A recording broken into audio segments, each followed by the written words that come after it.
कैसा रहा नहीं, मेरा एक्सपीरियंस तो अब शुरू हुआ है मेरे ख्याल से।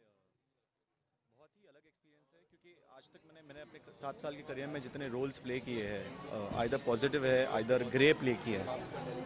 लेकिन माइथोलॉजी से मैंने अपना करियर शुरू किया था, कृष्णा से, जैसे महाभारत सभी जानते हैं। बट ये इट्स समथिंग अबाउट माइथोलॉजी।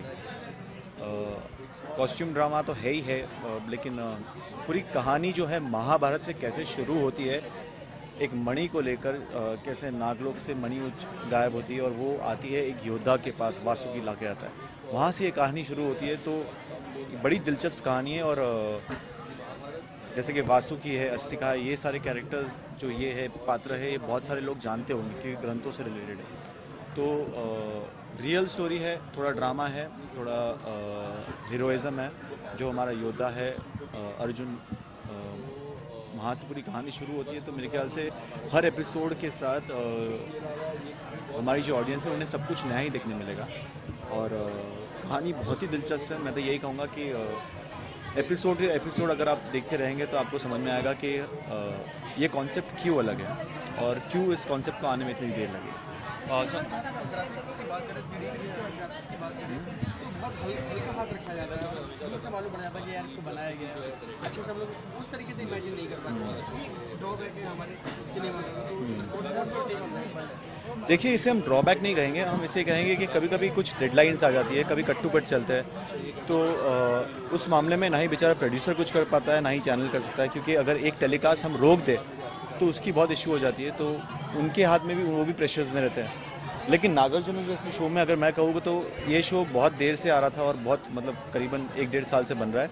और इसके ग्राफिक्स वगैरह जो है, इस पर बहुत मेहनत की गई है। लेकिन मेहनत से भी ज़्यादा इन्होंने अपना टाइम निकाल कर उस चीज़ को, जहाँ एक एपिसोड बनने में हम कभी 1-2 दिन लगा देते हैं, तो वहाँ पे एक एपिसोड बनने में कम से कम 10-10, 12-12 दिन लगे, क्योंकि ग्राफिक्स का इन्वॉल्वमेंट बहुत था। क्योंकि हम इतना चाहते हैं कि हम भी जानते हैं और सभी जानते हैं कि हमारी ऑडियंस इतनी अब समझदार हो गई है कि असली, नकली और सब चीज़ में पहचान जाती है। तो हम उन्हें एक अच्छा सा क्लीन ड्रामा देना चाहते हैं, लेकिन क्लीन ड्रामा के साथ साथ हम उन्हें एक अच्छा विजुअल एक्सपीरियंस भी देना चाहते हैं। और नागार्जुन मेरे ख्याल से will be one of the most appealing visual experience for the audience, and I just hope that they love this concept, because ये एक बहुत ही ब्रेव अटेम्प्ट है चैनल की और यश पटनायक जी की, दर्शकों के लिए कुछ नया लाने। करंटली आप अपने फिटनेस को लेकर काफ़ी चर्चा में थे, तो रोल भी आपने एज एन गेन किया, फिर लूज किया अपना? नहीं, मैंने गेन तो पूरी करने की कोशिश की, लेकिन गर्मियों ने मुझे गेन नहीं करने दिया। गर्मियों ने हमेशा कोशिश की कि मुझे मेल्ट करती रहे। लेकिन ऑफकोर्स जिस तरह का आप कॉस्ट्यूम देख रहे हैं, उसमें फ़िटनेस में कैरेक्टर की फ़िटनेस की बहुत रिक्वायरमेंट थी। तो मेरे जिम रूटीन में नॉर्मली फंक्शनल ट्रेनिंग वगैरह जो थी, वो उससे थोड़ी सी मैंने इंक्रीज़ कर दी थी।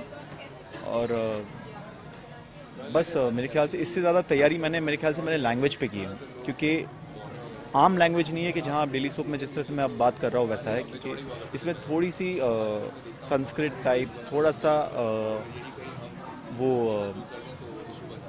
लैंग्वेज थोड़ी सी डिफ़िकल्ट है।